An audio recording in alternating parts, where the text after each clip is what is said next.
All right, so it is Saturday. 2 days hard on the road. We are at the cabin getting ready to take off to the Tail of the Dragon. The Tail of the Dragon is about an hour away. Everybody's doing maintenance, cleaning up. It was pretty humid last night, so all the bikes, if you didn't cover them, are covered in like water. So getting that taken care of. Time's about 7:30. We're gonna head up there. Hopefully make it around the Dragon so we can get a run in before noon. All right, see you then. Just dip this afternoon and go see my cousin. What are you doing? I just want to make sure I don't take his back, his stuff in my bags. If I dip from tail or if I go right after. I don't know what the plan is after tail. I plan on coming back here and just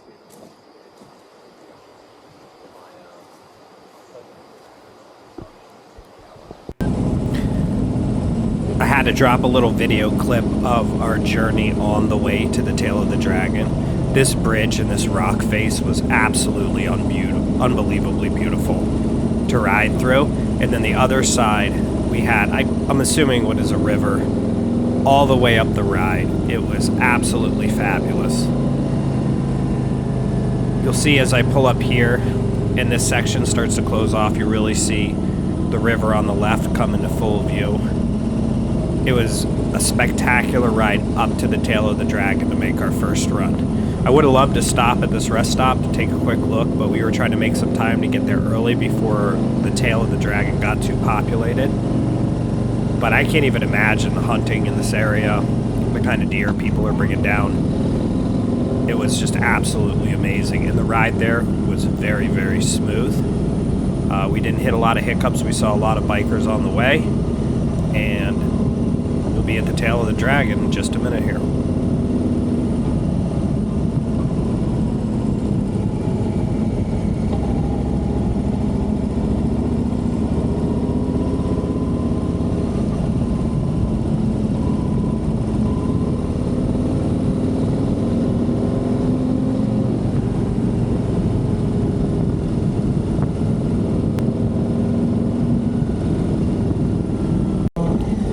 Okay, so we're pulling into the Tail of the Dragon. So there's actually two sides here. There's a side up on the hill and then the slower side.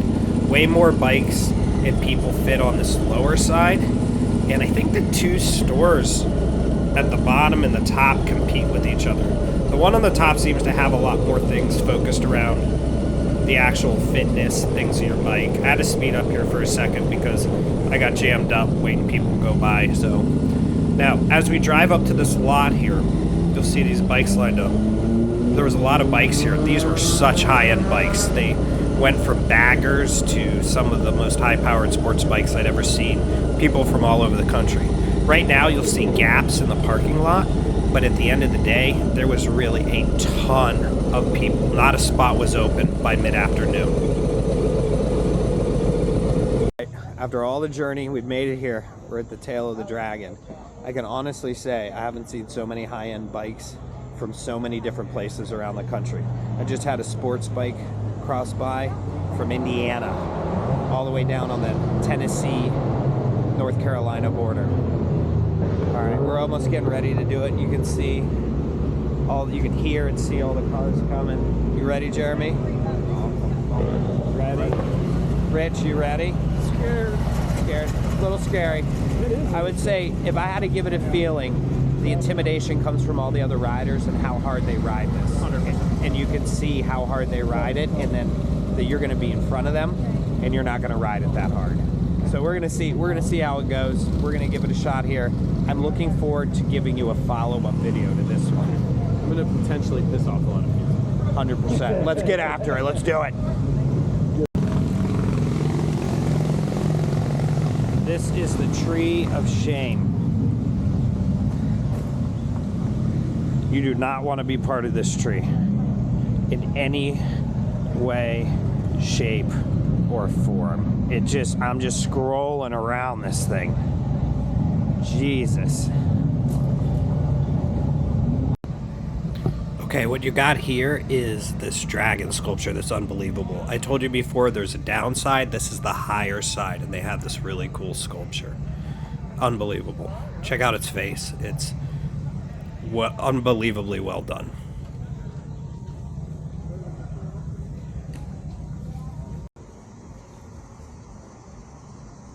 It's time.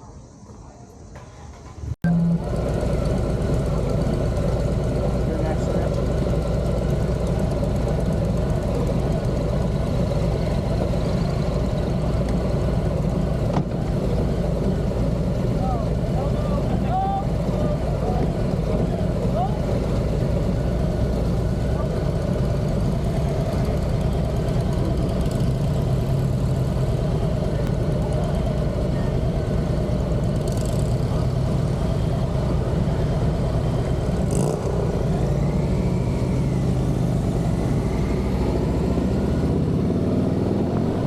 So this is where we entered the tail of the dragon. People rip up this road as loud as humanly possible. They're trying to throw the biggest flex they can as they start their run. I believe this first turn coming up, the first big one, is known as the beginner's end. This is where people that haven't ridden before right here just completely eat it right out into the dirt. I would say there was a curve every second. This is probably the longest straightaway you have as you first enter the dragon. Once we start turning, it doesn't stop, which is, I believe, right about here. From this point on, you're constantly turning, slashing back and forth.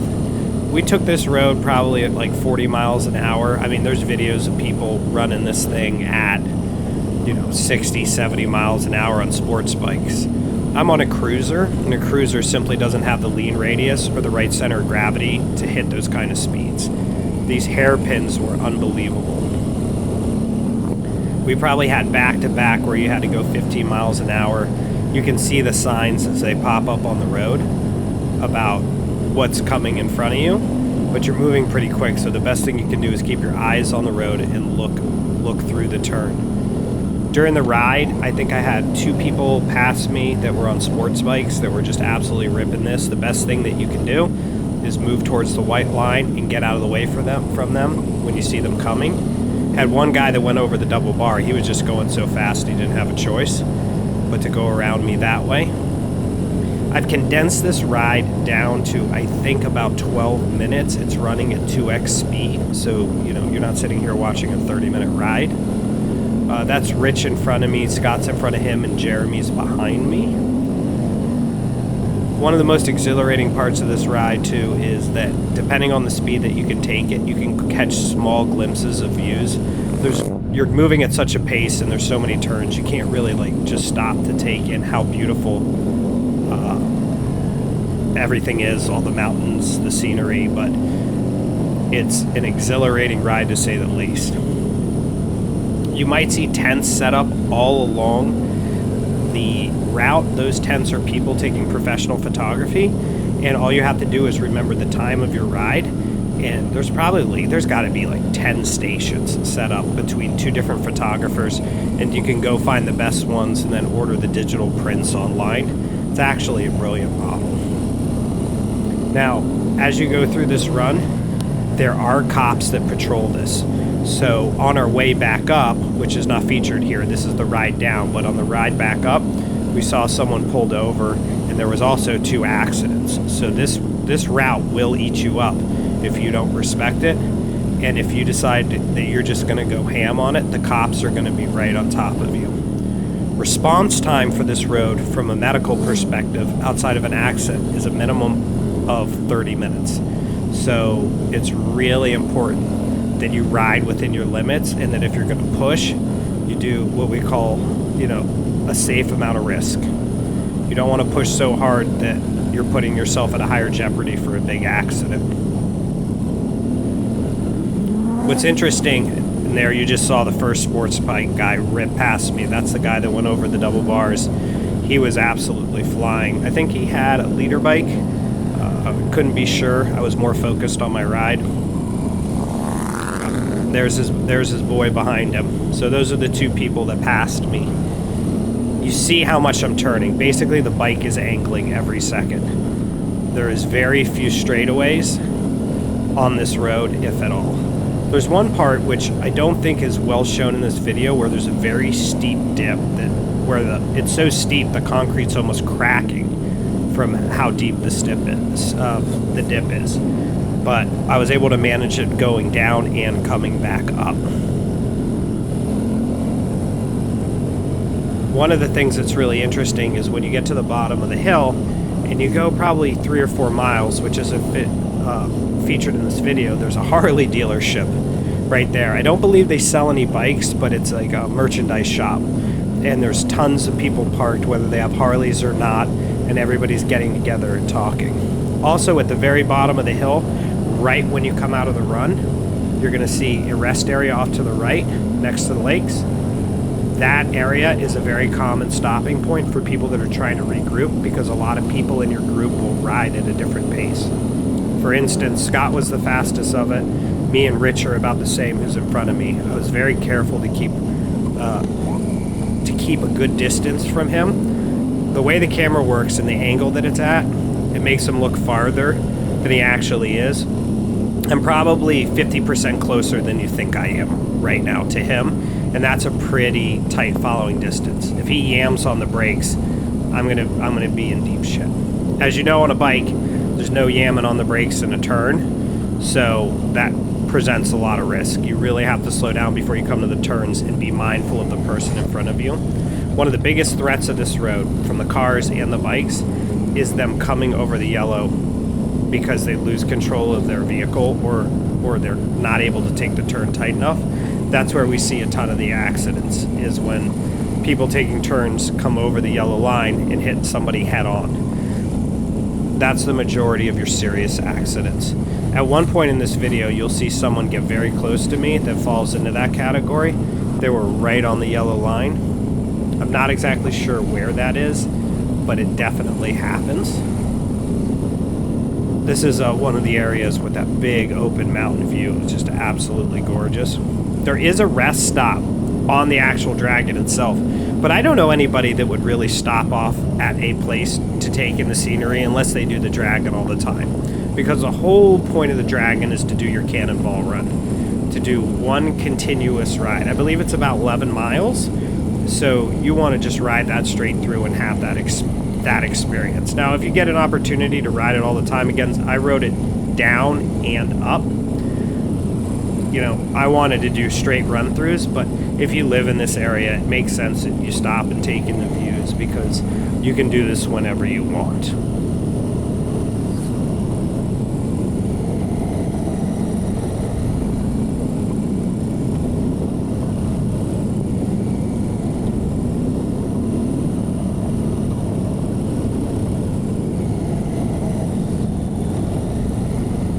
What's really fun is when you see trucks. Some trucks of a certain size are approved to go down this road, and they are moving at a snail's pace. Now that really ruins the motorcycle rider's experience. So when you launch and decide to go on your run, you want to be mindful of who you see going ahead of you and how long ago they went ahead of you. There's plenty of sports cars that do this, but there's also families and people that live in the area that travel these roads that are not participating in the same game that you are. This was a particularly challenging section right here. Even though the turns don't look so steep, they were very steep. Especially this at the 15 miles an hour with the hard cut back. This was very challenging.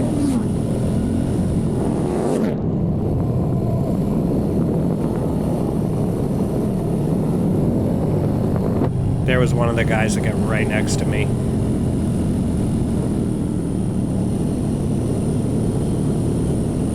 See there, I almost went over the yellow bar. I was very, very close to doing that. My engine guard probably bled over. I lost a bit of control on that turn. Especially if you haven't ridden before, you don't know where it's coming from.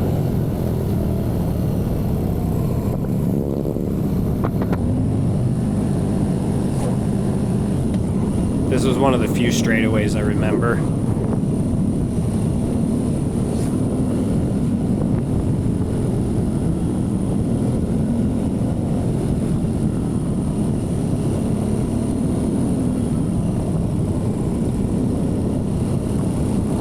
I would love to see at some point a nationally televised race race, kind of like they do on for the Isle of Man. I would love to see something like that for this. The issue with this is that it's a very short track, so these would almost be time trials if they were anything, because you're talking about when these guys run it at the speed that they're able to run it. This is a 6-minute run, a 5-minute run. Obviously, I'm not hitting that on my Harley Street Bob, but you know, these guys that do this for a living, they're going to be able to crush this thing in no time flat. It would still be really exciting to watch with the right kind of camera coverage.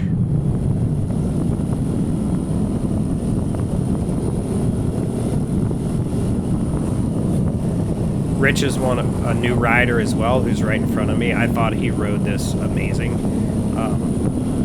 He's adapted to motorcycles very well. Like for me being a first-year rider and him being a first-year rider, you know, we've added so much experience to what we've done just by taking on these challenges so early and riding the motorcycle. This was a particular windy section, as you can see.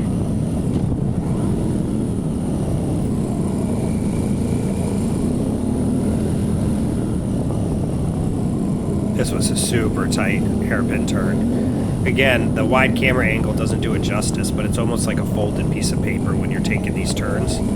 They're very, very tight. This is coming up on the end of the run right now, so we're coming up on the end of the run.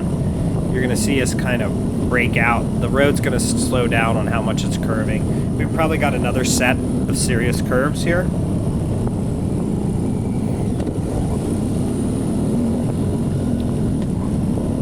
A little light, but it's coming close to a close.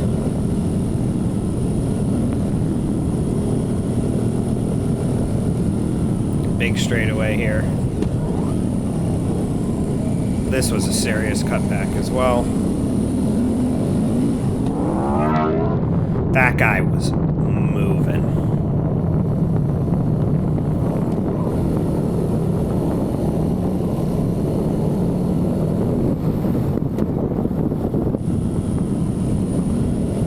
Alright, we're about to pop out and see some daylight here really soon, and by daylight I mean the end of the what I'm going to call the cannonball run here.